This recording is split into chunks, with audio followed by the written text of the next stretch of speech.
Welcome friends. Today we are going to study the topic number 9 of social science, and that our title is Forest and Wildlife Resources. So it is a very important topic regarding the marks.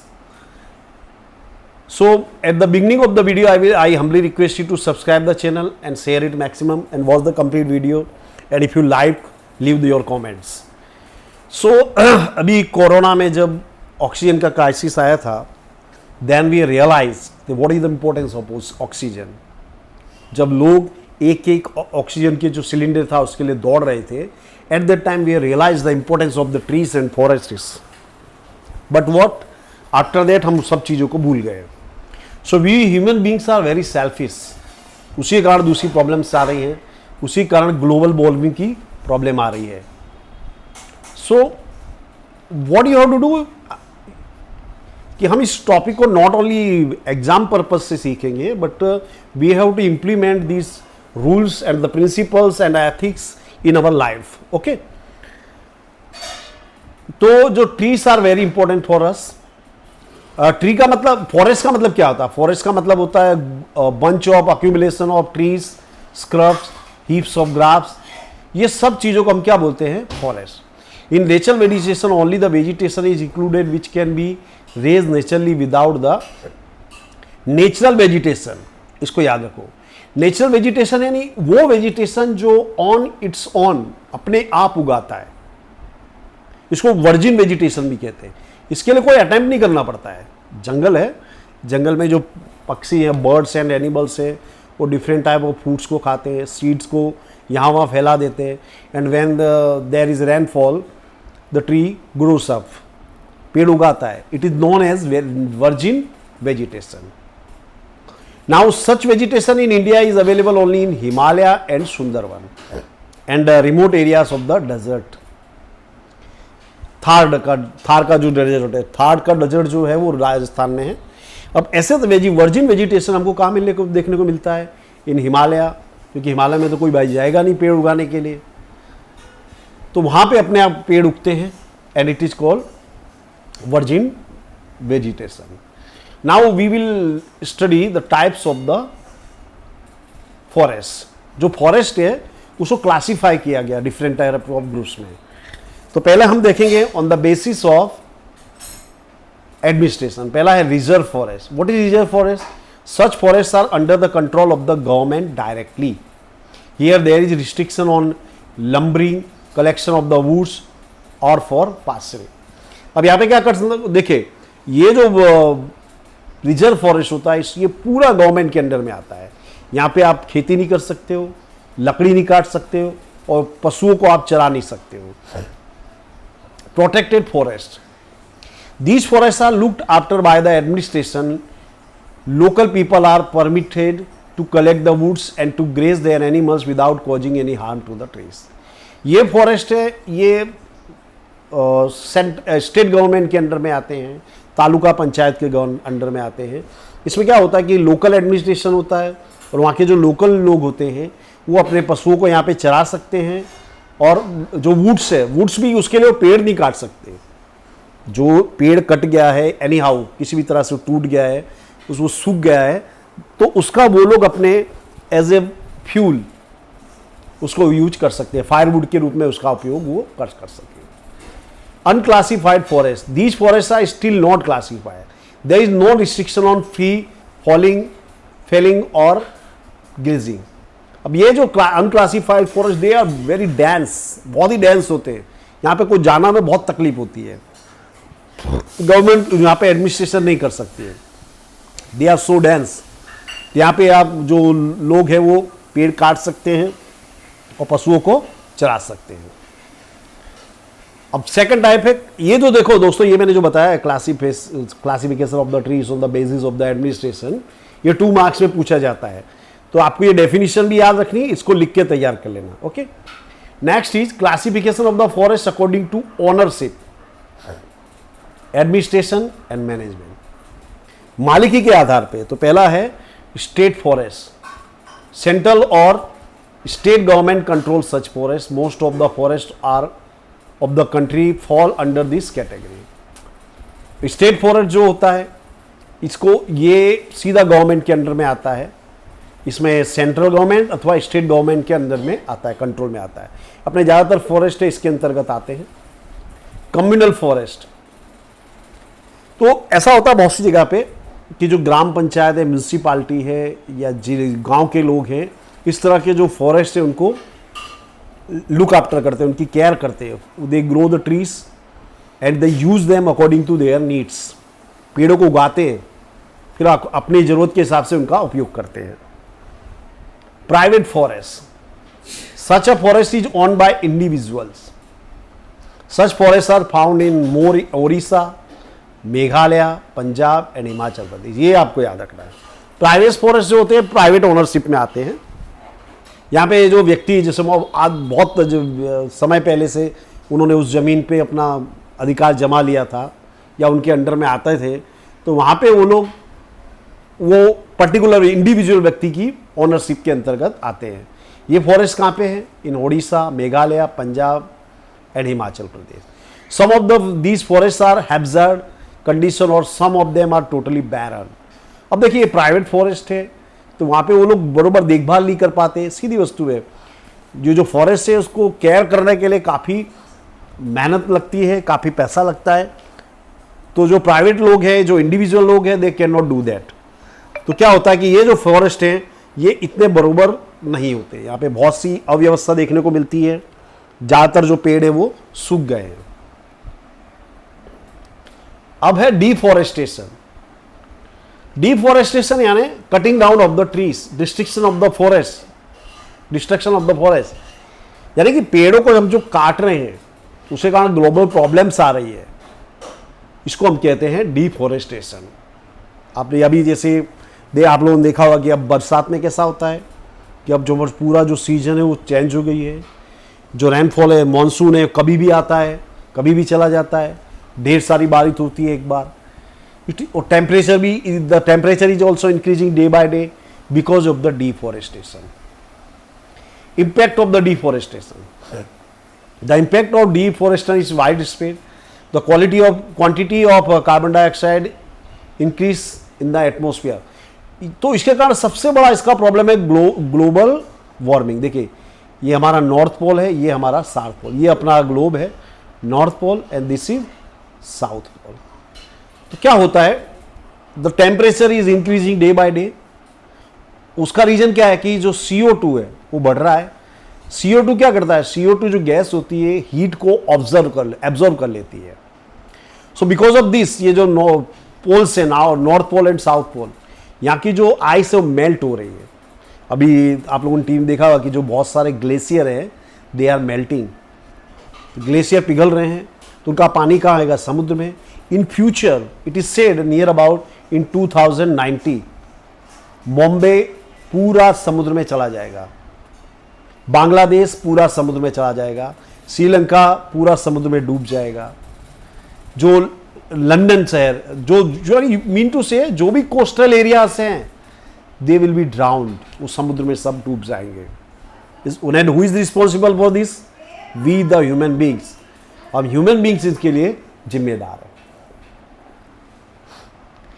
In the of peninsular India the forest area has decrease largely due to deforestation. Many living organism have lost their abodes. अब deforestation से क्या होता है कि जो बहुत से animals हैं उनका जो घर है वो छिन जाता है, फिर वो कहाँ आते हैं? अर्बन एरियाज में आते हैं। आप लोगों ने बहुत सी बार देखा होगा कि मुंबई में, जैसे मुंबई में लेपर्ड है, वो किसी के घर में घुस गया। क्यों घुस गया भाई? एक्चुअली वो हमारे घर में नहीं घुस गया, हम उसके घर में घुस गए। That's why they are coming to our homes. हमने जंगल को काट के अपने मकान बनाए। इन शॉर्ट हम लोगों ने दूसरे के लोगों में एनक्रोचमेंट किया है, हम लोग दूसरे के घर में घुसे। तो जो कार्निवोरस एनिमल्स है उसको हम मार रहे हैं, बराबर। तो ये बहुत सारी प्रॉब्लम्स इसमें आती हैं। Now remedies for forest conservation. Forest को हमको कंजर्व करना है तो व्हाट शुड वी डू? जंगलों को बचाए रखने के लिए हमको क्या करना चाहिए? Research should be carried out to find the option of wood. देखिए ये सबसे इंपॉर्टेंट टॉपिक है। हम पेड़ क्यों काटते हैं? Because of wood. We need wood for furniture, for our house, for making paper and all this things. तो उसके लिए हम पेड़ काटते हैं। अब क्या होगा कि हमने वुड का अगर ऑप्शन ढूंढ लिया तो पेड़ नहीं काटेंगे, सीधी वस्तु है, क्योंकि हमारा पर्पज दूसरी तरीके से पूरा हो रहा है। जैसे अभी इसके बहुत से ऑप्शन के, जैसे पहले जो फर्नीचर था वो वुड से ही बनाते थे, अभी प्लास्टिक फर्नीचर आ गया है, तो उसके कारण उसका जो यूज है, वो कंजप्शन है, वो थोड़ा कम हुआ है। This will reduce the uses of the wood and it will save the forest. Wherever the trees are to be cut inevitably for the development work of the necessity, new trees of the same species should be grown. अब जैसे बहुत सी industries है, दे thrive on forest, वो जंगल के ऊपर ही चलती है। So what should we do? If you cut the tree, we should grow more trees of the same species. जो स्पीसीज का, जो प्रजाति का पेड़ आपने काटा है, उसी का पेड़ लगाना चाहिए। And there should be total ban on cutting trees which are not grown fully. और जो पेड़ बराबर का नहीं हुआ है, बराबर उग लिया है, उसको नहीं काटना चाहिए। Those industries which receive their raw material from the forest should be compelled for afforestation for future needs. बहुत सी इंडस्ट्री है जो फॉरेस्ट पे चल रही है, जैसे वुड फर्नीचर इंडस्ट्री है, जिसमें हमारा प्लाईवुड वगैरह का मेच इंडस्ट्री है, ये सब उसी पे चलती है। तो उनको अफॉरेस्टेशन के लिए कंपल्सरी कर देना चाहिए कि भाई आपने एक पेड़ काटा है तो 2 लगाओ। Okay. Under the name of ecotourism, the forest cover should not be damaged and should be strictly controlled. What is ecotourism? Ecotourism में क्या होता है कि जो फॉरेस्ट होता है वहाँ पे टूर पे ले जाते लोगों को। अब मनुष्य नाम का जो 2 पैर वाला काले माथे वाला जो प्राणी है, बहुत ही दुष्ट है। So what we do in the jungles, जब हम इको टूरिज्म में जाते हैं, we throw the garbage here and there, we harm the trees, हम पेड़ों को नुकसान पहुंचाते हैं, पूरे इकोसिस्टम को डिस्टर्ब कर देते हैं। तो ऐसा जो इको टूरिज्म है, इसको बंद करना चाहिए। Wide spread public awareness program should be organize among the local people. Local people को बताना चाहिए कि what is the importance of trees, what is the importance of forest and animals. जब उनमें अवेयरनेस आएगी, only then they will be careful. The importance of forest and their conservation strategies should be included in the syllabus of the schools and colleges. They should explain the necessity of forest conservation. School college में education देना चाहिए कि how the trees are useful to us, और उसको हमको किस तरह से कंजर्व करना है। Social forestry and agro forestry should be develop intensively by taking plan step for the necessity of fodder and firewood. Social forestry को पहले समझिए। सोशल फॉरेस्ट्री यानी जैसे मान लो कि कोई गांव है, 10 गांव है, उन्होंने मिल गए, उनके जो बेरन एरिया है, जो जहाँ पे कुछ भी नहीं होता है, ओपन एरिया जहाँ कुछ भी नहीं हो रहा, वहाँ पे वो पेड़ उगाएं, फिर उसमें से वो धीरे धीरे अकॉर्डिंग टू देयर नीड उसका यूज करें। तो उससे क्या होगा कि उनकी नीड्स भी पूरी होगी, और at the same time they are also conserving the nature, nature को भी वो प्रोटेक्ट कर रहे हैं। उससे उनकी बहुत सी नीड्स होती है, उनको पैसा भी मिलेगा, उनको फॉडर भी मिलेगा। फॉडर मीन्स जो पशुओं को चारा जो हम लोग खिलाते हैं, दैट इज फॉडर, और ईंधन की लकड़ियां भी मिल जाएगी। In place of firewood alternative options like solar energy, natural gas should be implemented. अब देखिए, पेड़ क्यों काटते हैं गांव में, जो अर्बन एरियाज में, जो रूरल एरियाज में जो लोग रहते हैं, they cut the tree for their fuel, they use the woods as firewood. Firewood में वो लोग पेड़ों का यूज करते हैं, उनकी मजबूरी है। लेकिन अगर हमने सोलर एनर्जी उनको प्रोवाइड कराए, उनको नेचुरल गैस प्रोवाइड कराए, जैसा कि अभी की हमारी गवर्नमेंट कर रही है, गांव-गांव में से गैस कनेक्शन दिए जा रहे हैं। सो इन फ्यूचर क्या होगा, जब लोगों की रिक्वायरमेंट पूरी होगी तो लोग पेड़ नहीं काटेंगे। Forest resources should be use sparingly in order to make the process of tree growth faster and healthier. Infested tree should be remove. Forest fire causes heavy damage to forest. देखिए, forest fire को समझिए। अभी थोड़े दिन पहले Brazil के जंगलों में आग लगी थी, ऑस्ट्रेलिया के जंगलों में आग लगी थी, बहुत सारे प्राणी मारे गए, बहुत सारा डैमेज हुआ। You will surprise to know कि अमेजन का जो फॉरेस्ट है, अमेजन का बोलिए ब्राजील का, वो हमारी 20% ऑक्सीजन की नीड को पूरा करता है। उसको बोलते हैं प्रकृति के फेफड़े, the lungs of the nature. Okay, अब यही जब जंगल में आग लग जाएगी तो यू कैन इमेजिन कि कितना बड़ा नुकसान होगा। तो फॉरेस्ट फायर है, इसको रोकना चाहिए, हमको अच्छे से पेड़ लगाने चाहिए। Due to the increase means of transportation and easy travel, thousands of pilgrims reach the religious places in forest area to attend the Bhandara fairs of Parikrama. At that time, the litter should be cleared properly, otherwise the forests are polluted. अब देखिए, हमारे जो places of pilgrimage हैं, they are in forest. पहले क्या होता था कि लोग पैदल जाते थे, तो बहुत कम लोग जा पाते थे। अब ट्रैवलिंग का ट्रांसपोर्टेशन बहुत ईजी हो गया है। So people go from one place to another very easily. जैसे परिक्रमा का यहाँ पे एग्जाम्पल लिया, परिक्रमा जैसे गिरनार, जो गिरनार की परिक्रमा है गुजरात में बहुत ही फेमस है। एंड यू बिलीव ये जो पूरी परिक्रमा है जंगल में से होकर के गुजरती है।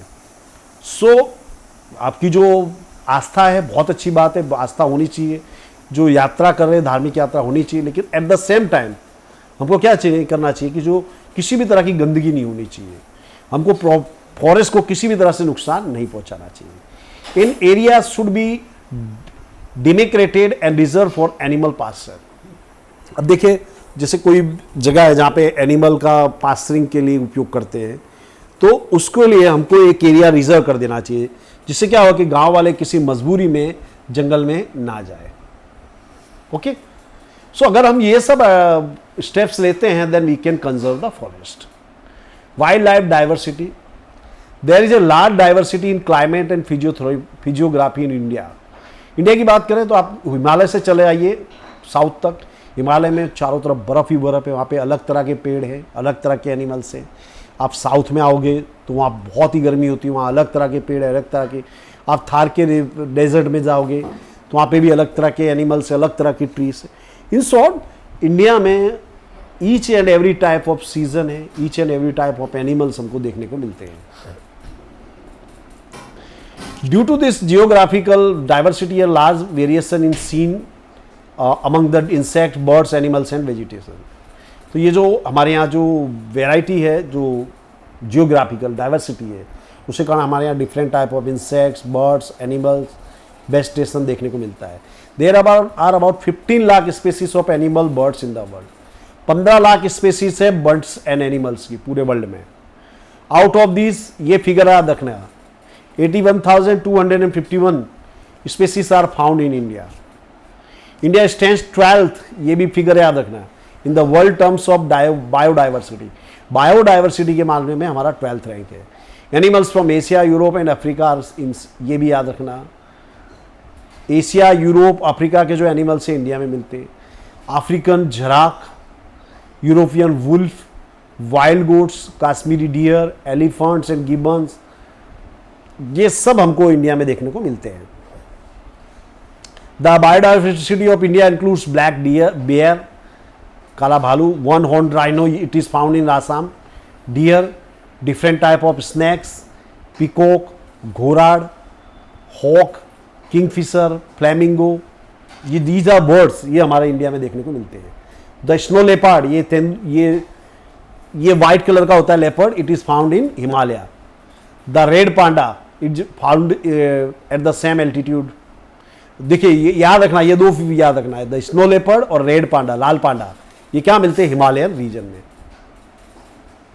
During winter migratory birds from distant places throng into the watershed area of Keoladeo national park, Bharatpur and Nal Sarovar in Gujarat.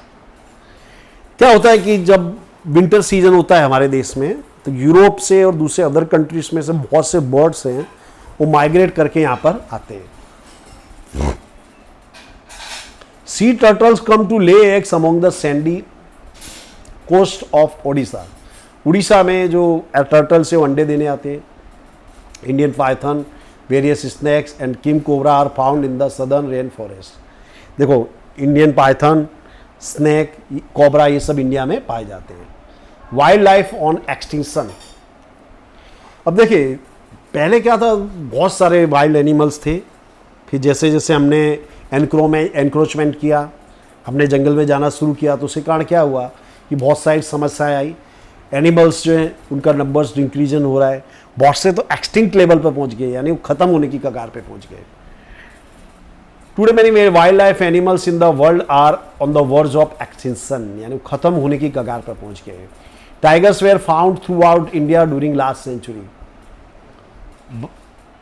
Tigers were seen in the forest of Idar Ambaji in Data, Gujarat में है, यहाँ पे ईडर अंबाजी दाता में टाइगर देखने को मिलते, आज वहाँ पे एक भी टाइगर नहीं बचा है। Two tigers are totally extinct from in Gujarat forest area. Cheetah is also becoming extinct from Indian forest.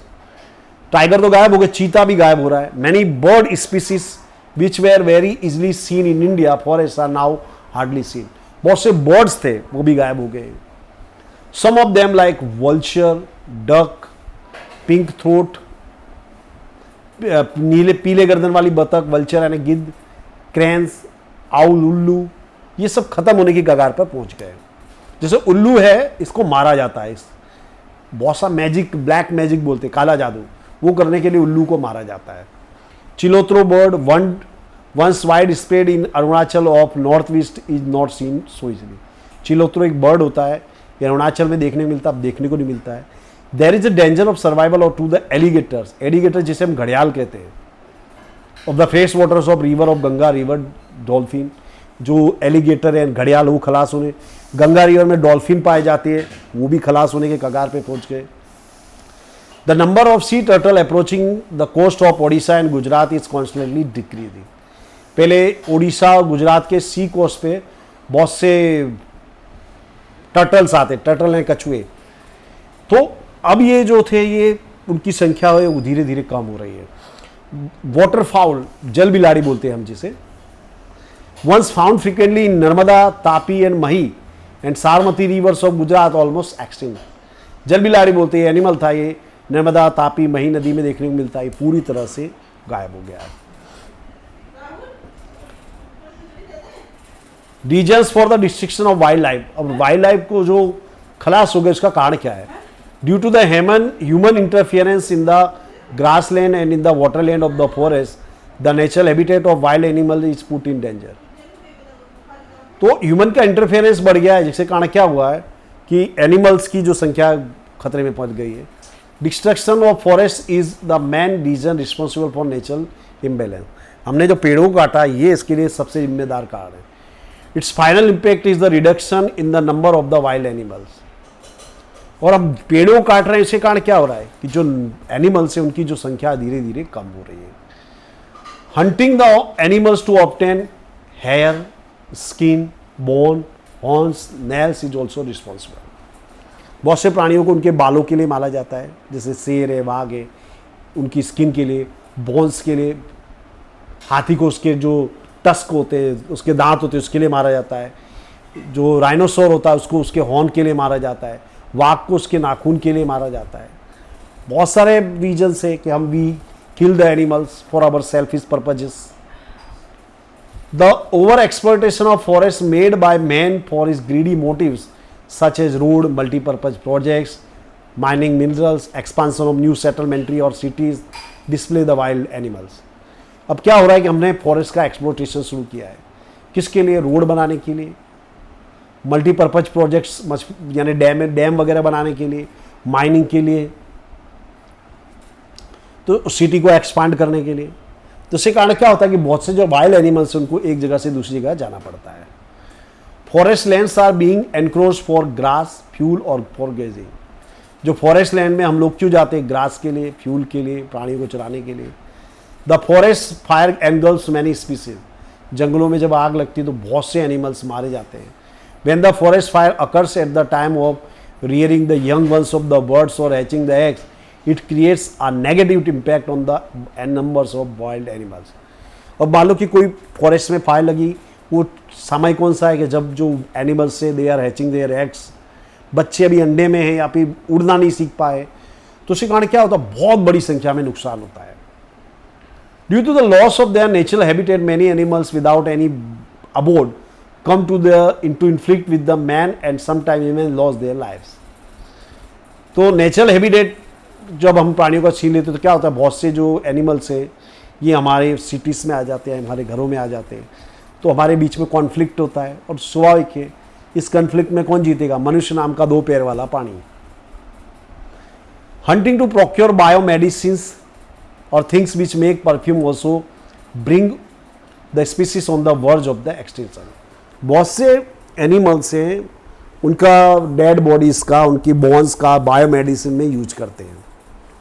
You will be surprise to know कि टाइगर जो होता है, उसका जो ब्लड होता है, उससे एक वाइन बनाते हैं चाइना में, और वो बहुत ही कॉस्टली होती है, तो उसके लिए वो लोग टाइगर को मार रहे हैं। जो एक मृग होता है, मृग मतलब डियर, उसका नाम है कस्तूरी मृग, तो उसको हम क्यों मारते हैं? उसकी जो गले में एक ग्रंथि होती है, उससे हम परफ्यूम बनाने के लिए। तो ये सब बहुत नुकसानकारक चीज़ है। Measures of preservation of wild life. अब वाइल्ड लाइफ को प्रिजर्व करने के लिए हमको क्या करना चाहिए?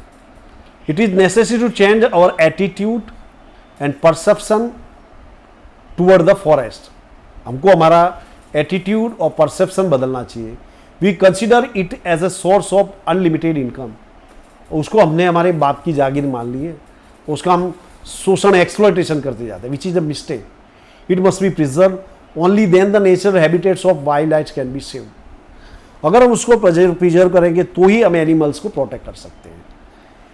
Maintain the balance of number between the herbivorous and carnivorous. शाकाहारी और मांसाहारी जो प्राणी, उनमें बैलेंस होना चाहिए। किसी एक ही प्रकार के अगर प्राणी बढ़ जाएंगे जंगल में, तो पूरा जो सिस्टम है इम्बैलेंस हो जाएगा। तो हमको उसमें बैलेंस रखना चाहिए। There should be strict laws to ban hunting. Hunting पे पूरी तरह से बैन लगाना चाहिए। Those laws should be implemented very harshly. ये जो लॉ है बहुत ही हार्शली इंप्लीमेंट करना चाहिए। Heavy punishment should be inflicted for illegal mining in forest areas and a fine should be impose. जंगल में माइनिंग के ऊपर पूरी तरह से रिस्ट्रिक्शन लगना चाहिए। अगर कोई करता है तो उस पर बहुत फाइन लगाना चाहिए। It is necessary to make such arrangements which would not disturb the animal during their procreative period. प्राणियों को किसी भी तरह से डिस्टर्ब ना हो ऐसा एटमोस्फियर करना चाहिए। A study should be made about the likely effects of fisheries, forest gathering और tourism.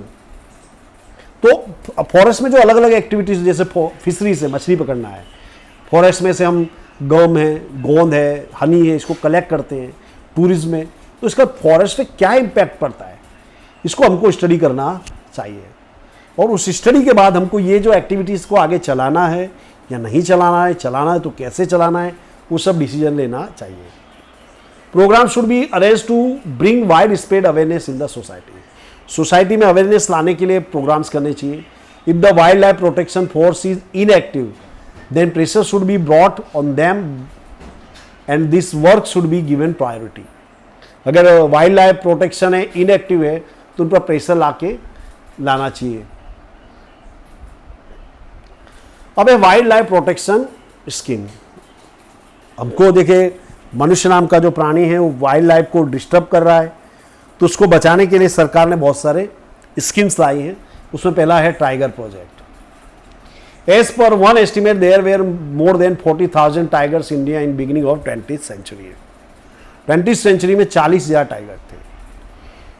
Due to unrestricted illegal hunting and forest deforestation there was a big danger for the existence of tigers। फिर क्या हुआ कि लोगों ने शिकार के लिए प्राणियों को मारना शुरू किया। जब आपने देखे वो पुराने समय फोटो होता था जिसमें बंदूक हाथ में होती थी, नीचे वो टाइगर या लायन की डेड बॉडी होती थी। हंटिंग करना बहुत बड़ा पास टाइम था, एंटरटेनमेंट था। तो डिफॉरेस्टेशन हुआ, प्राणियों को मारा जाने लगा, तो उसके कारण क्या, उनकी संख्या कम हो गई। In such circumstances, this project to save tiger was started in 1971। फिर सेव टाइगर प्रोजेक्ट शुरू हुआ। Under the project series of steps are taken to keep their natural habitat protect and to maintain ecological balance in at a national level. फिर हमने बहुत से steps लिए government ने उनको प्रोटेक्ट करने के लिए। Till now this project is implemented in 44 regions. 44 regions में इसको इम्प्लीमेंट किया गया है। ये इंपॉर्टेंट चीज़ें आपको दिमाग में रख लेनी चाहिए। Elephant project, this project was started इन 1992 में स्टार्ट हुआ। Its main objective was to provide the elephant protection in their natural habitat and to protect habitat their migratory corridors. ये एलिफेंट प्रोजेक्ट का इम्पोर्टेंस था कि एनिमल से उनको natural habitats में रखना, उनकी रक्षा करना. Today there are 26 protection zones for elephants in the, ये याद रखना 26 प्रोटेक्शन जोन्स है. After the implementation of this project there has been an increase in the number of elephants. इस प्रोजेक्ट के बाद एलिफेंट्स की जो नंबर है, संख्या बढ़ गई है. Beside this project also works the maintenance of domesticated elephants. इसमें फॉरेस्ट में रहने वाले एलिफेंट के साथ साथ डोमेस्टिकेटेड एलिफेंट्स, जैसे हम साउथ में जाते हैं, केरला है, कर्नाटका है, वहाँ पे मंदिरों में बहुत से एलिफेंट्स रखे जाते हैं, तो उनका भी केयर ये लोग करते हैं. Rhino project. This project is started for the protection of one horn rhino, एक सींग वाला गेंडा. ये आसाम में पाया जाता है, आसाम स्टेट में. These are also found in less number in Sundarban of West Bengal. West Bengal का जो सुंदरबन है वहाँ पे बहुत कम संख्या में भी पाए जाते हैं. According to the strategy of rhino vision 2020, and increase in the number of rhino है टारगेटेड 3000. तो ये प्रोजेक्ट जब हमने ढंग से चलाया तो आज 3000 जैसे राइनोस है.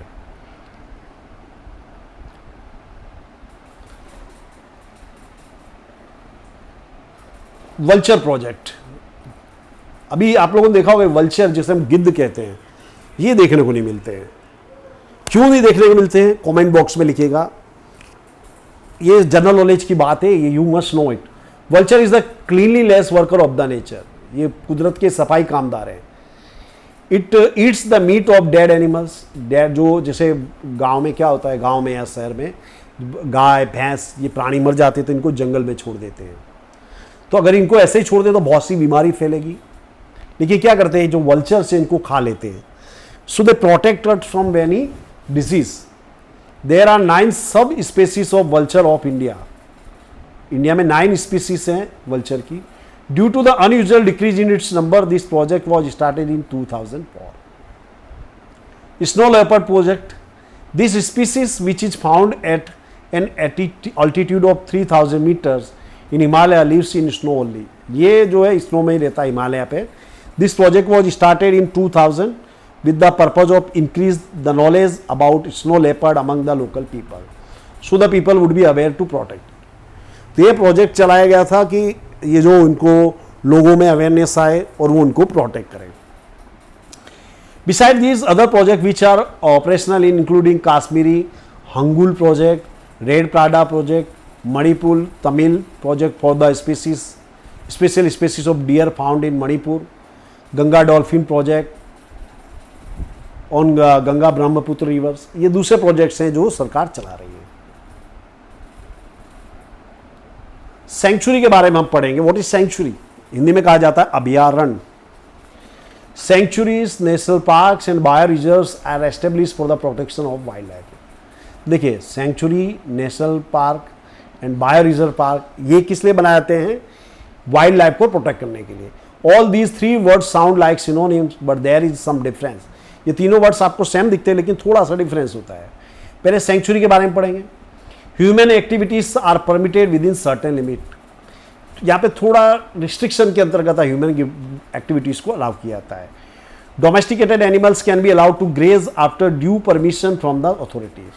अथॉरिटी आपको परमिशन देगी तो ही आप प्राणियों को यहाँ पे चला सकते हैं. Wild life sanctuary is established for the protection of some species. The sanctuary can be established by the government after certain process. ये जो होता है ये कोई पर्टिकुलर स्पेसिस है, जैसे कि मान लो कि वाघ को बचाना है, हाथी के लिए कोई बनाना है, तो उसके लिए इसको बनाया जाता है. उसके कुछ एग्जाम्पल है पेरियार, चंद्रप्रभा, एर्तुगनम. ये फेमस सेंचुरीज है. ये नाम याद रखिएगा आप लोग, ये पूछा जाते हैं.